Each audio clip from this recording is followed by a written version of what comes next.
มื้อนี้ก็จะพาเที่ยวไปเที่ยวเบิ่งหอบเมืองแองเกรดเนี่ยอลาสกาเนี่ยเนาะบ่อนเขาตึกเบ็ดตึกหยังไปซะละแล้วเขาก็ขี่รถไปตามทางขี่เลาะไปตามทางบ่อนที่ว่ามันเป็นตาเบิ่งตาส้มหั่นในดาวเท้าถนนหนทางเพราะว่าในเมืองแองเกรดเนาะใครๆก็จะรู้จักว่าอลาสกาฤดูร้อนเป็นแนวใดบ่อนนี้ก็แม่นบ่อนเขาตึกปลาคิงแซลมอนเด้คิงแซลมอนว่านี่นะโอ้เบิ่งเขายังตึกอยู่ในนี้เขาก็เห็นเขาตึกอยู่ในโน่นนี่เนาะเขาก็ยังตึกเลยแต่บ่ฮู้ว่าเขาจะได้หรือบ่ได้คิงแซลมอนนี่คนตึกกันตึกตัวนี้ตึกเขายังบ่ทันปิดตึกน้ำห้วยน้อยเนาะปานาซิลเวอร์ชิปครีกโอเวอร์ลุกว่าใช่ไหมชิปครีกมาแฮงเอาเห็นคนตึกปลาจะได้อะไรเห็นบ่จักได้หรือบ่เฮาบ่ฮู้ตอนนี้ส่วน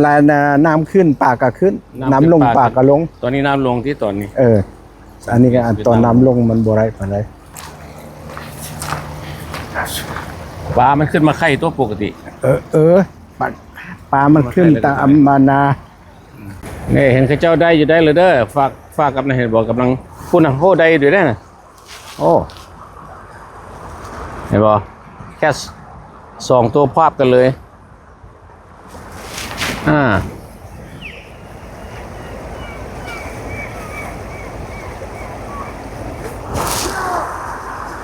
เนี่ยคุณก็ได้อีกเขาก็จะได้อยู่ตัวเสน่ห์นะ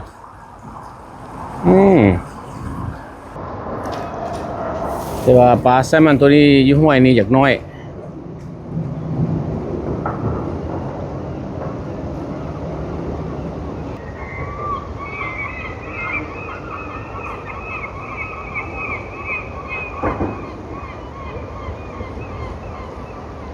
น้ำใสสะอาดดีเทเดอร์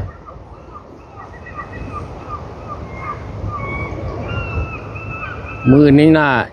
จะมีคนหลายเพราะเป็นวันเสาร์ยูอลาสกาเนี่ยมันมีหลายเนาะหลายบอนไปซีดเบ็ดแล้วก็บอนตึกปลาบอนเอาดังตักเอาก็มีแต่เขายังบ่มีโอกาสได้ไปเทื่อบอนเพิ่นเอาดังตักเอาก็คนนั้นก็ได้อยู่ด้านเขาเจ้าก็พอได้อยู่เด้อ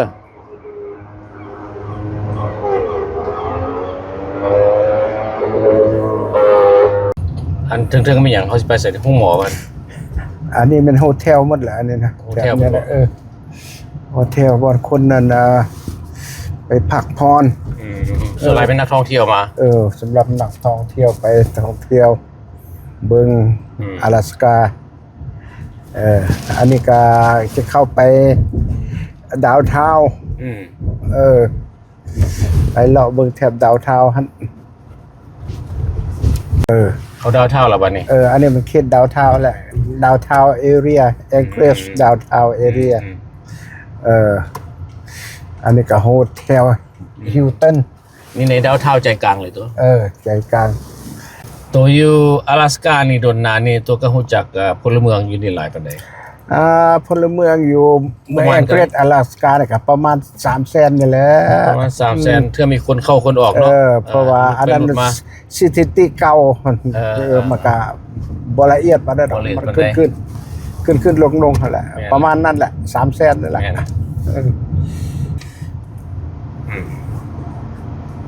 อันนี้ดาวเทาดาวเทาก็คือว่างามอยู่ด้วยเพราะว่ามันสะอาดดีเมืองนี่มันสะอาดมันบ่มีหนักเล่งปานใดมันบ่มีการเคียนหยังอยู่ตามฟ้าหั่นมันสะอาดมันบ่มีมันบ่คือรัฐอื่นน่ะมันมีสเปรย์สีแนวนั้นแนวนี้อยู่นี่บ่ค่อยมีเนาะสีฟ้าเนาะอันนี้บ่มีวันสุดท้ายก็เป็นทางเส้นนี่แหละคนหลายหั่นเพราะว่ามันมีแต่โฮเทลเนี่ยมวดนักท่องเที่ยวเขามาเซาถ้ามากลางคืนนี่จะมีคนท้องยืดย่างอยู่เนาะว่าเนาะส่วนมากเขามานอนแล้วเขาก็ไปบ่อนอื่นหั่นนะวันนี้ก็มีคนย่างอยู่ด้วยบ่หลายปานใดส่วนหลายคนอยู่ป่าเพิ่นอยู่นอกยามนี้คนเข้าป่าบ่วะยามนี้คน ไปแคมปิ้งไปแคมปิ้งไปซิดเบ็ดซิดคอ เอาดอฉันเอาดอหมดไปแคมปิ้งไปหาปลาไปนอนเล่นอยู่ผู้พุ่นแหละอยู่ในเมืองบ่สู้มีคนดอกยามนี่พอด้นเขาได้ออกเท่านึงเด้6 เดือนนะแล้วก็อยู่ในบ้าน6 เดือนได้ออก6 เดือนได้ออกบางคนก็ไปเวียกแล้วก็กลับมา 4-5 เดือนจะมาหาเมียเนาะอยู่นี่เนาะ阿拉斯加มันเป็นอันนี้ไปเมืองเล็กเมืองน้อยสิเนาะมันก็เมืองบ่ใหญ่ปานใดบ่ไปลาได้เวียกบ่อื่นได้ขี่ยนต์ไปตัวขี่ยนต์น้อยไปเนี่ยหยุดก่อนคนก็หลายอยู่ได้นี่เพราะว่ายามนี่เป็นยามฮ้อนจังมันพากันย่างก็มีคนย่างอยู่คนย่างคันยามสโนว์นี่มันบ่มีคนย่างเลยตัวโอ้บ่มีเลยยังบ่มีจัดเลยในเมืองนี้เงียบเป็นบ่พายุแทรกอยู่หั่นแหละเงียบเลยมีแต่ไปเวียกไปงานนั่นแหละออกหูบ่ได้แล้วเนาะยามนั้นเนาะในคนโฮมเลสก็บ่หลายเขากำลังแปลงเอาบัดนี้นะบัดตอนนี้ยังมีแคบนี่ในคนก็คนหลายอยู่ได้หรอแต่ไหนคนเท่าเลยสายอยู่เฮียวตันก็มีได้เนี่ยเฮียวตันโฮเทลส่วนหลายคนมาแต่ต่างรัฐส่วนหลายคนมาแต่ต่างรัฐเขาผลิต阿拉斯加มาตึกเบ็ดตึกคองมันตั้งส่วนหลายเขาไปตึกเบ็ดตึกนั่นตึกนี้หรือว่ามาลินเขาจะเห็นเนาะบนธรรมชาติอยู่นี่ไม่มีธรรมชาติหลายอยู่阿拉斯加นี่ธรรมชาติยังหลาย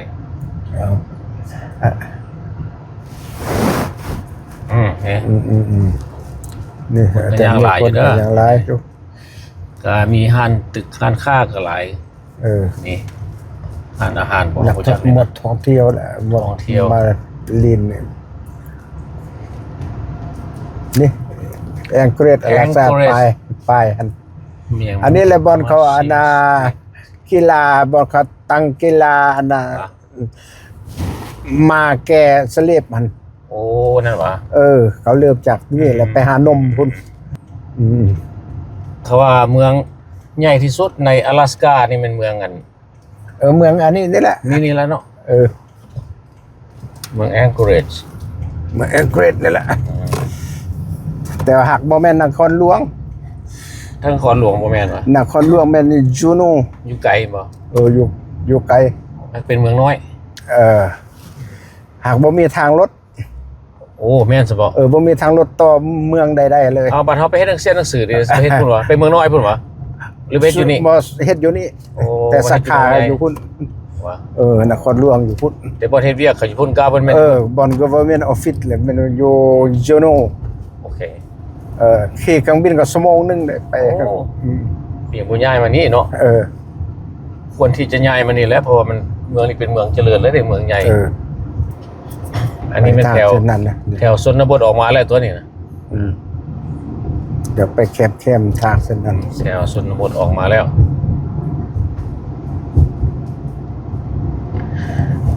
บ้านเฮือนก็เจ้ากับมงซิงโก้เนาะซิงโก้แล้วก็เป็นคือว่าฟาร์มไซดิ้งก็คือว่าเป็นไม้หรือเป็นไว้เป็นไม้เป็นไม้วะเพราะว่าเมืองนี้เนี่ยบ่มีเฮือนน่ะซีเมนต์มันหนาวดิมันเย็นแล้วก็ไม้หลายด้วยเหมือนมีแต่ว่าเขาเอาไม้เฮ็ดแต่ว่าออฟฟิศบิลดิ้งมันยังมีซีเมนต์เนาะคันว่าออฟฟิศบิลดิ้งแล้วแต่ว่าเรื่องเฮือนนี่มันเอาไม้แม่นน่ะใส่ดินจี้หรือว่าซีเมนต์แต่ว่าเฮือนคนอยู่เนี่ยต้องแม่นไม้กับอันน่ะชีทร็อกนั่นแหละชีทร็อกว่ะ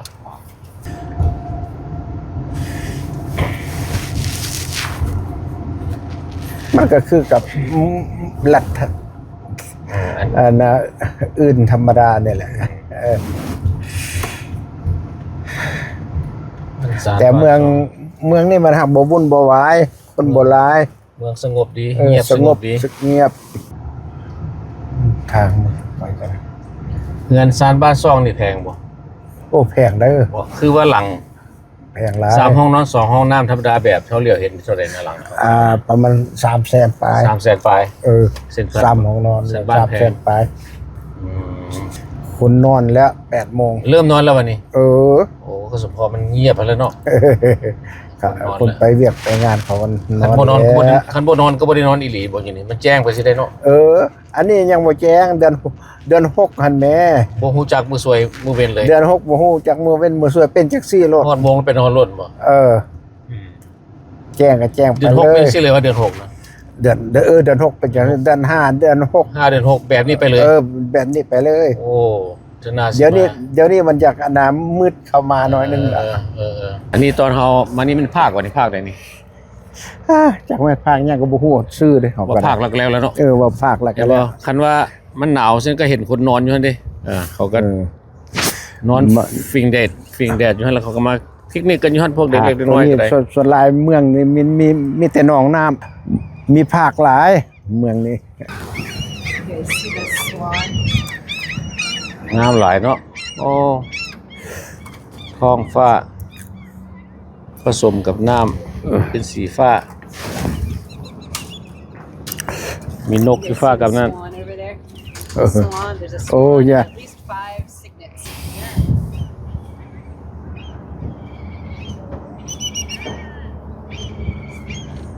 Very good. อืม หนองนี่ก็ใหญ่เนาะ จะเป็นนกเป็ดบ่หรือว่าหยังบ่รู้จัก แล้วก็มีเป็ดน้ำพร้อม มี เด็กตัวนั้นใหญ่ ห่านน้ำมันสิสวานที่ฟ้ากับนั่น ไอ้หญ้าตัวนี้เป็นเกลือ เออ เลี้ยงงัวบ้านเฮาเด้ เห็นหญ้าแล้วอยากเลี้ยงงัวโลด เขาเอิ้นเฮ ก็งามดีแม่นแท้ เขาตัดแล้วก็ตากแดดแล้วก็เอาไว้เกลืองัว เรื่องทิวทัศน์นี่สุดยอดเลยเด้ออยู่อลาสก้านี่ภูผาป่าไม้ ภูผาป่าไม้เขียวสดงดงามแท้ๆเลยงามนี่ ของแท้บ่ เขียวทุ่ม เขา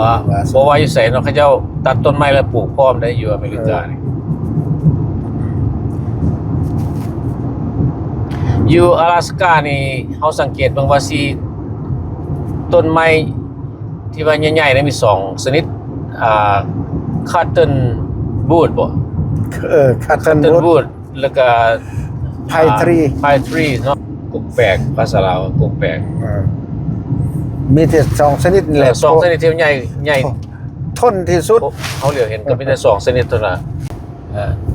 เนาะปลาไม้คักเนาะเขาแล่นไปนำเมื่อกี้นี่เนาะปลาไม้นี่ซื้อจัดไว้ปลาคัตเทิลบูดบ่นี่ นี่ก็อีกจุดหนึงเท่านี้นะ อันนี้เป็นวิว ดาวเท่าเนอะ เมืองแองเกรสอลาสกา เห็นดีได้นี่ตัวนี้แจ้งงามดีได้นี่วิวตัวนี้ เลือกได้นี่เนาะตัวนี้เนาะ โอ้ มันเป็น เลือก เหว ขนาด นี่ นี้ เนาะเพราะเขายืนอยู่เหว คุณลงบ่ได้ดิ เหวเลยนี่นะเลือกแท้เลือกว่าแล้วก็เห็นวิวงามดีได้อยู่นี่ เออ เห็นบ่โอ้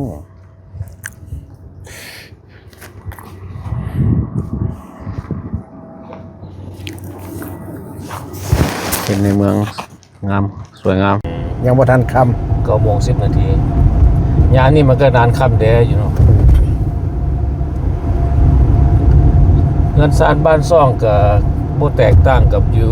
แถวพอร์ตแลนด์เซียโดพอดบ้านนี้มาฮอด พัก ภาคของยนต์ใช่ป่ะบัดนี้ ไปสิเขาสิไปจังไดบัดนี้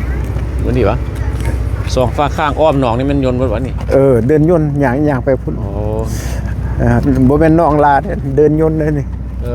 ยนต์แท้นี่ ยนต์แท้ยนต์ลงน้ำ อีลิ้นลงน้ำนี่ ขึ้นลงนี่ขึ้นนี่ลง ขึ้น นี่ ลงนี่ โอ้ นี่เครื่องบินลงน้ำ ยนต์น้อยลงน้ำได้ ล ขี่ได้ ง 4 คน น้ำ เนี่ย นะขี่ได้4 คน ตอนนี้บ่เห็นยนต์ลงเทื่อว่ะ เขาอยาก ปิดบ่ เขาอยากเลิกแล้วเด้ โอ้เขาต้องมาแต่เช้าที่สุด เออ มื้อนี้วันเสาร์ตัวเนาะ กะขาสนามบินน้อย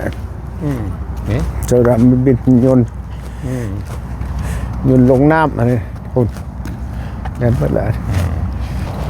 เอามื้อนี้ก็มาเที่ยวเบิ่งกันในสนามบินน้อยเนาะบ่อนที่ว่าเฮาอยากไปท่องเที่ยว เบิ่งในเมืองนี่ก็จางเครื่องบินอันนี้ วะ ขี่ได้3 คน 3 คน ซี่กับไพลอตนั่น มี4 แล้ว คน ก็ไปชั่วโมงหนึงเลยเรียบตาม ตอนนี้ออฟฟิศมันปิดแล้วเขาจะไปถามเมืองเนาะ ขี่ยนต์นะท่องเที่ยว หลายได้เนาะนิดหน่อยนี่ โอ้อันนี้ก็ย่นใหญ่หน่อยนึงอยู่เลย ใหญ่เติบเลยนี่คันว่า อัน เฮา นี้ออฟฟิศมัน คันว่าตกลงกันแล้วเพิ่นเอารถบ่นี่คันนี้ออกไปรถบ่นี่ ย่นลงน้ำสนามบินอยู่ในน้ำอันนี้นะนี่บ่นี่ย่างบ่มีทางนี่ทางคือว่าอ๋อเป็นบ่อนั่นทางยนต์ออกมาเนาะมันออกมาสิเนาะทางยนต์สนามบิน สนามบินกลางน้ำมันสิไปได้ป่ะลงน้ำ ออกไปให้แล้วก็แล่นไปแล้วขึ้นเลยมีเวลาก็ไปหาออฟฟิศนี่ที่แห่นี่ไปทำรายละเอียด อันนี้ราคาน้ำมันยูรัสกาเนาะเห็นป่ะ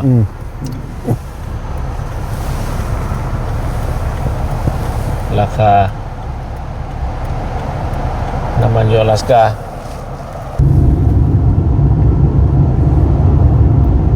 อันนี้เป็นคุมมิดเท้า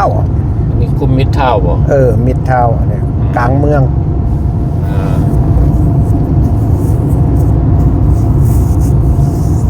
ยูอเมริกานี่ไปใส่กับมีน้ำกันเมิดเนาะสมมติว่ามีแบกนาโนมีแบกนาโนก็มีคือกันเบอร์เกอร์คิงบ่แบ่งสันมันมีครบหมดธนาคาร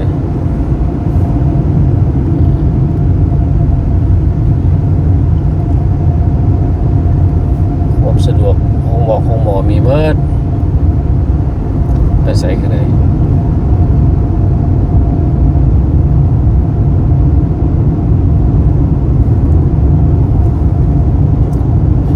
วอร์มาร์ทก็อยู่นี่วอร์มาร์ทข้างๆนี่ตลาดวอร์มาร์ทไม่5-6 บอนธุรกิจเขาเจ้าก็ปิดมาแล้วเนาะเที่ยวเตรียมไปนอนมาแล้วตอนนี้ก็ได้ปิดหมดแล้วไปนอนไปในบิลดิ้งนั่นบริษัทน้ำมันแหละนั่นนะใช่ละ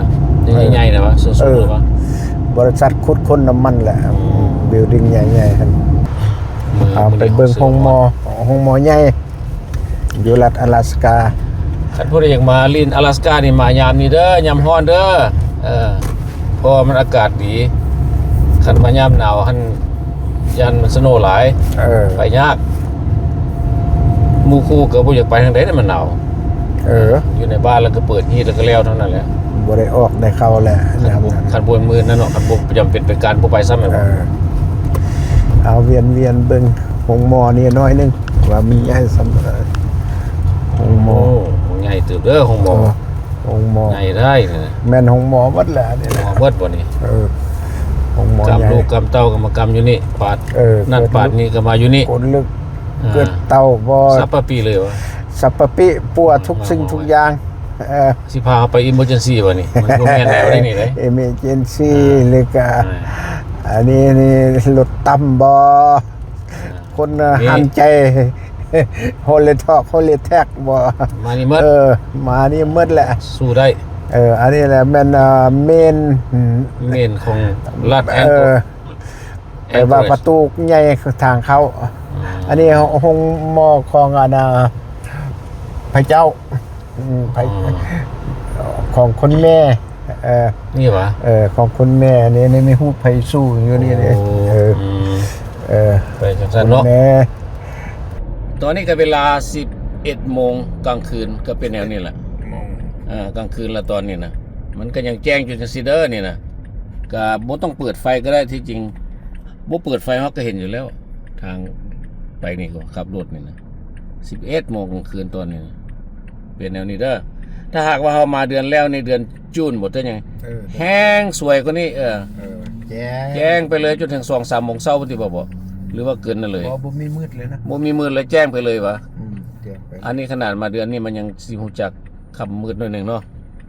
ตอนนี้ 11 โมงแล้วก็เป็นแนวนี้แหละคักไปแนวนึงอยู่阿拉斯加นี่บ่ได้เปลืองไฟไหลแล้วก็บ่ต้องใช้ไฟสายเวลาไปหันไปนี่เนาะไปว่าย่างไปเลยแบบสิสบายไปเลยนี่นะ